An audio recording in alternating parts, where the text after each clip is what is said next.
नमस्कार मित्रांनो, सर्वप्रथम यूट्यूब चॅनल व्हिजिट केली त्याबद्दल अगदी मनापासून स्वागत करतो तुमचं. बघा, आपण सगळं मार्केट ओव्हरऑल जर बघितलं तर सर्व इंडेक्स आपल्याला गिरताना दिसत आहेत आणि मार्केट आणखीनही गिरू शकते, आणखीनही मार्केट खाली पडू शकते. तर त्यासाठी आपल्याला सजग राहणं गरजेचं आहे.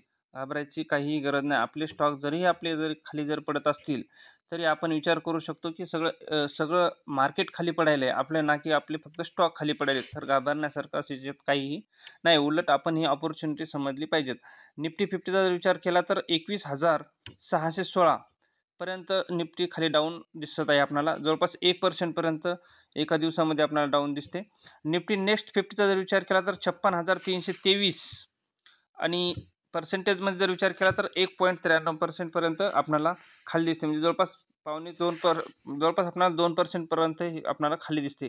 त्यानंतर निफ्टी 100चा जर विचार केला तर आपल्याला 0.92% पर्यंत म्हणजे 1% पर्यंत आपल्याला तेही खाली वाटते आपल्याला.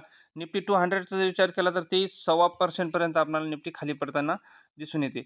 बरोबर. निफ्टी 500चा जर विचार करूयात तर ते पण आपल्याला जवळपास 2.25% पर्यंत आपल्याला खाली दिसते. आणि निफ्टी मिड कॅपचा जर विचार केला तर निफ्टी मिड कॅप 50मध्ये जर विचार केला तर ते पण 2%च्या आसपास आपल्याला खाली पडताना दिसते. निफ्टी मिड कॅप 100चा जर विचार केला जवळपास 2.5% पर्यंत आपल्याला खाली दिसते. निफ्टी स्मॉल कॅप 100चा जर विचार केला तर मित्रांनो 4% पर्यंत आपल्याला याच्यामध्ये गिरावट दिसते. निफ्टी स्मॉल कॅप 100मध्ये म्हणजे आपल्याला आपल्या सर्वात जास्त स्मॉल कॅप आणि मायक्रो कॅप आणि मिड कॅपमध्ये सगळे स्टॉक आहेत. त्यामुळे आपल्या स्टॉकमध्ये आपल्या कंपन्यांमध्ये जास्त गिरावट आपल्याला दिसून येते.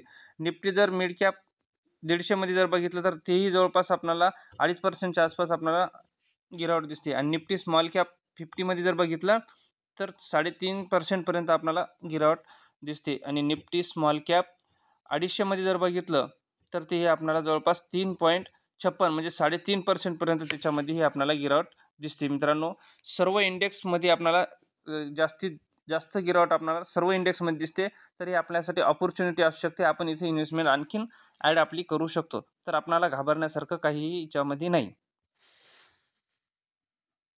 DC infotech and communication limited या कंपनीचा जर विचार केला तर बघू शकतो आपण 4% पर्यंत गिरावट दिसते एका दिवसामध्ये. 4% पर्यंत घाबरण्यासारखं काही नाही. एका महिन्यात जर ओव्हरटर्न बघितला तर एकदम फ्लॅटमध्ये 6 महिन्यामध्ये बघितला तर कंपनीनं जवळपास आपल्याला 56% पर्यंत रिटर्न दिलेला आहे. आणि मॅक्सचा जर विचार करूयात तर कंपनी मार्केटला लिस्ट झालेला कमीत कमी 2 वर्ष कंप्लीट झाले. 2 वर्षामध्ये कंपनी 136% पर्यंत आपल्याला चांगला रिटर्न दाखवलेला आहे. तर मित्रांनो, घाबरण्यासारखं काही नाही. नंबर पण कंपनीचे चांगल्या पद्धतीचे आलेले आहेत. तर ही उलट अपॉर्च्युनिटी आहे. आपल्याला जर याच्यामध्ये इन्व्हेस्टमेंट करायची असेल तर आपली ॲव्हरेजिंग करायची असेल तर आपण थोडी आपण ॲव्हरेज करू शकतो. अन्यथा जर घाबरण्यासारखं वाटत असेल तर ॲव्हरेज नाही केलं तरी चालते.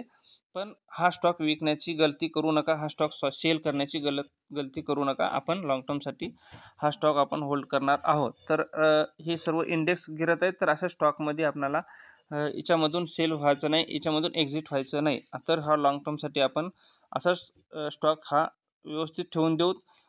फक्त एवढंच करायचं आहे की ज्यांना कुणाला जर इन्व्हेस्टमेंट करायची तर अशी इन्व्हेस्टमेंट करायची आपल्याला की ज्या कंपन्यांचे आपल्याला नंबर चांगले आलेले आहेत आणि ज्या कंपन्यांचे आपल्याला नंबर बघितलेले आहेत.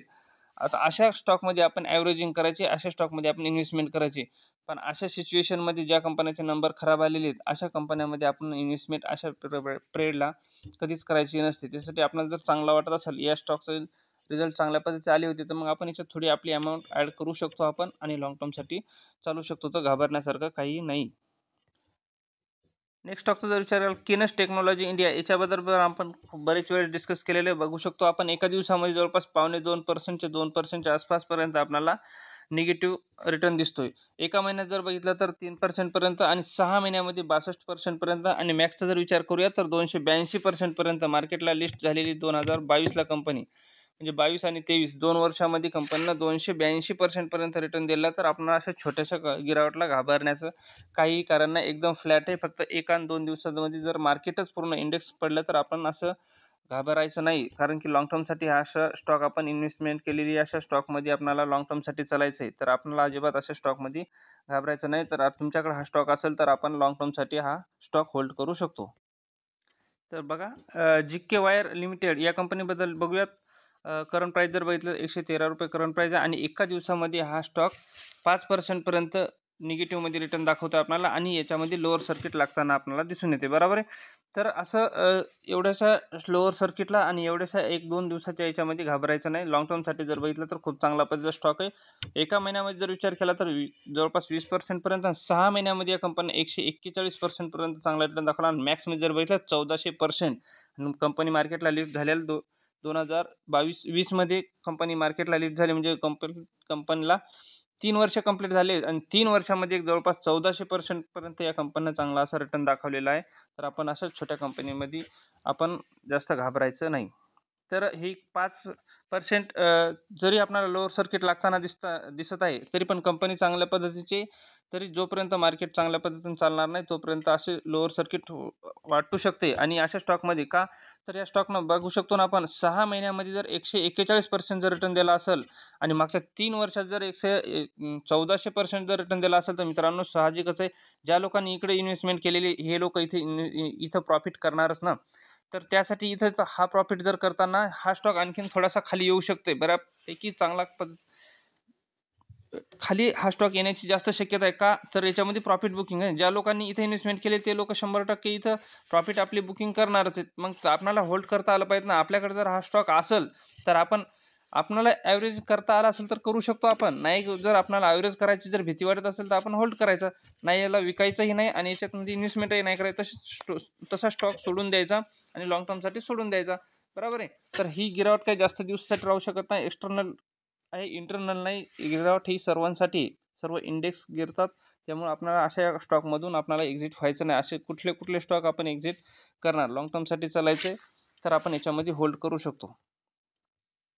बघा next company Netweb technology India limited या कंपनीबद्दल बघितलं तर ₹1350 या स्टॉकची सध्याची प्राईस दिसते आणि जवळपास या कंपनीचा आज एका दिवसाचा रिटर्न जर बघितलं तर मायनसमध्ये 1.60% पर्यंत आपल्याला मायनसमध्ये कंपनी दिसते, बरोबर आहे. 5 दिवसामध्ये बघितलं तर 2.5% पर्यंत, पण एका महिन्यामध्ये बघितलं तर 4% च्या आसपास आणि 6 महिन्यामध्ये कंपनीनं 58% पर्यंत रिटर्न दाखवलेले आहेत आपल्याला पॉझिटिव्हमध्ये आणि मॅक्समध्ये जर विचार केला तर 50% पर्यंत मार्केटला लिस्ट कंपनी झालेल्याला 1 वर्षही आणखीन पूर्ण झालेलं नाही. जवळपास 7 ते 8 महिने झालेली त्या कंपनीला मार्केटला लिस्ट होऊन आणि तेव्हापासून 50% पर्यंत रिटर्न दाखवला. एवढी छोटी कंपनी म्हणल्याच्या नंतर गिरावट होऊ शकते, तर घाबरण्यासारखं काही नाही. आपण लाँग टर्मसाठी हाई स्टॉक होल्ड करू शकतो. नेक्स्ट स्टॉकचा जर विचार केला तर हरिओम पाईप इंडस्ट्रीज लिमिटेड ₹528 स्टॉकची प्राईज आहे आणि एका दिवसामध्ये जवळपास कंपनीचा निगेटिव्ह रिटर्न जर बघितलं तर 9% पर्यंत दिसते कंपनीचा निगेटिव्ह रिटर्न, बरोबर मित्रांनो. इथली गिरावट जर एखाद्या कुठल्याही बी छोट्या इन्व्हेस्टरनं जर बघितली तर त्याची जराशी हालत वेगळी होऊ शकते. तर त्यासाठी आपल्याला मी नेहमी का सांगतो की आपल्याला कमी अमाऊंट टाकायची, जेणेकरता अशी जर वेळ आली तर आपल्याला जास्त आपल्यावर प्रेशर येणार नाही आणि आपल्यावर जास्त प्रेशर न आल्यामुळे प्रेशर जर आलं तर आपले घाबरतो आपण आणि आपला पोर्टफोलिओ आपण कमी करण्याच्या मागे लागतो. पण आपल्या जर स्टॉकमध्ये जर थोडी कॅपिटल असली तर आपल्याला असं घाबरण्यासारखं काय वाटत नाही आणि स्टॉक जर चांगला वाटला, नंबर जर चांगले वाटले तर आपल्याला असं उलट आपण अपॉर्च्युनिटी समजून आपण याच्यामध्ये ॲव्हरेजिंग करू शकतो. तर हे बघणं गरजेचं आहे. एका महिन्यात जर ओव्हर रिटर्न जर बघितला 13% पर्यंत दिसतो आपल्याला आणि मॅक्सचा जर विचार केला तर कंपनीचं 135 पर्यंत आपल्याला रिटर्न दिसते.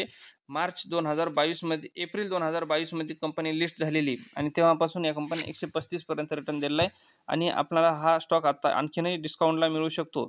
चांगला पद्धतीचा स्टॉक आहे, जवळपास 22% पर्यंत डिस्काउंटला आहे. ज्यांच्या कुणाकडे हा स्टॉक असेल तर अजिबात विकण्याचा विचार करू नका. आणखीन होल्ड करण्याचा विचार करा या स्टॉकबद्दल, बरोबर आहे. आणि ज्यांना जर भीती वाटत असेल तर ॲव्हरेजिंग करू नका. हा स्टॉक असाच राहू द्या. लाँग टर्मसाठी चांगल्या पद्धतीचा हाही स्टॉक आपल्याला दिसून येतो. Next stock plaza wire limited ₹99 या स्टॉकची सध्याची प्राईस दिसते आपल्याला आणि एका दिवसामध्ये जवळपास ही स्टॉक जवळपास आपल्याला 2.5% पर्यंत रिटर्न निगेटिव्ह दिसतो. 5 दिवसाचा जर विचार केला तर 6.66% पर्यंत आपल्याला निगेटिव्ह दिसतो.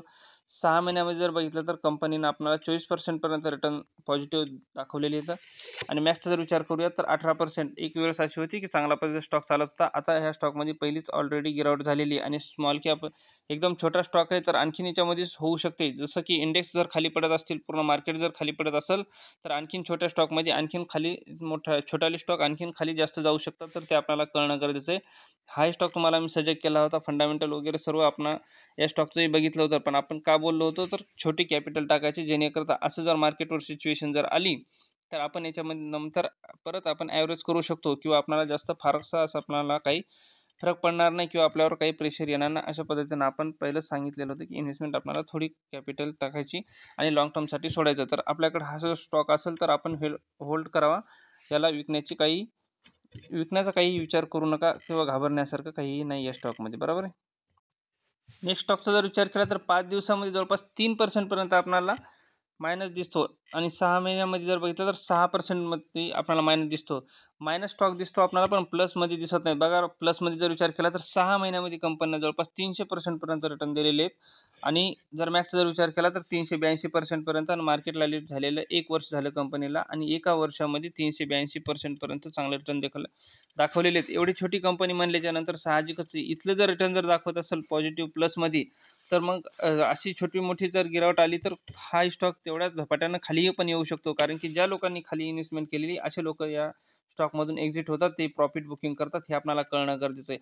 मित्रांनो, आपण असे जर छोटे-छोटे जर आपण जर सिच्युएशनला जर घाबरलो आणि आपले जर आपण सेल केलं शेअर, तर मग आपल्याला परत अशा वेळेला आपल्याला इन्व्हेस्टमेंट करणं योग्य नाही होत. आपण अशा वेळेला परत आपण इन्व्हेस्टमेंट करू शकत नाही. तर जर आपल्याला ॲव्हरेज करता आलं कुठल्या स्टॉकमध्ये, तर आपण ॲव्हरेजिंग करत करत राहावी थोडी-थोडी कॅपिटलनं. आणि जर आपल्याला घाबरण्यासारखं वाटत असेल, तर आपण तो स्टॉक तसंच होल्ड करायचा. पण स्टॉकला विकायचं नाही. स्टॉकला कधीच आपण सेल करायचा नसतो. छोटी-छोटी आपण कॅपिटल टाकलेली आहे, तर ते लाँग टर्मसाठी झालेत. अशी छोटी-मोठी गिरावट आणि छोटी-मोठी खाली पडणं, स्टॉकचं इंडेक्स खालवर होण्याची शक्यता संभावना जास्त प्रमाणात असते. तर आपल्याला याच्यामध्ये आपल्याला अजिबात घाबरायचं नसतं. आपल्याला छोटी-छोटी कॅपिटल आपली लाँग टर्मसाठी चालायची असते आणि आपल्याला होल्ड करायचे असतात छोटाले स्टॉक, बरोबर आहे. तर अशा छोट्या सिच्युएशनमध्ये अजिबात घाबरू नका. आपल्याला अजिबात घाबरायचं नाही. आणखीन आपल्याला थोडी-थोडी कॅपिटल इन्व्हेस्टमेंट करून आपल्याला लाँग टर्मसाठी चालायचं आहे. तर असं पूर्ण एक्सटर्नल याच्यामध्ये प्रॉब्लेम आहे ना, ना की आपल्या एका कंपनीमध्ये. पूर्ण इंडेक्स स्मॉल कॅप बघितला आपण, मिड कॅप बघितलं, लार्ज कॅप बघितलं. पूर्णच्या पूर्ण इंडेक्स, पूर्णच्या पूर्ण मार्केट आता खाली घसरलं आहे. तर मग खाली घसरलं तर उलट आपण अपॉर्च्युनिटी समजून आपल्याकडे ज्या स्टॉकवर आपला भरोसा आहे, ज्या स्टॉकमध्ये नंबर चांगल्या पद्धतीचे येत आहेत या कंपनीचे, त्या स्टॉकमध्ये आपण थोडी-थोडी आपली इन्व्हेस्टमेंट ॲड करायची आणि आपल्याला लाँग टर्मसाठी चालायचं. तर ही एक अपॉर्च्युनिटी समजायची.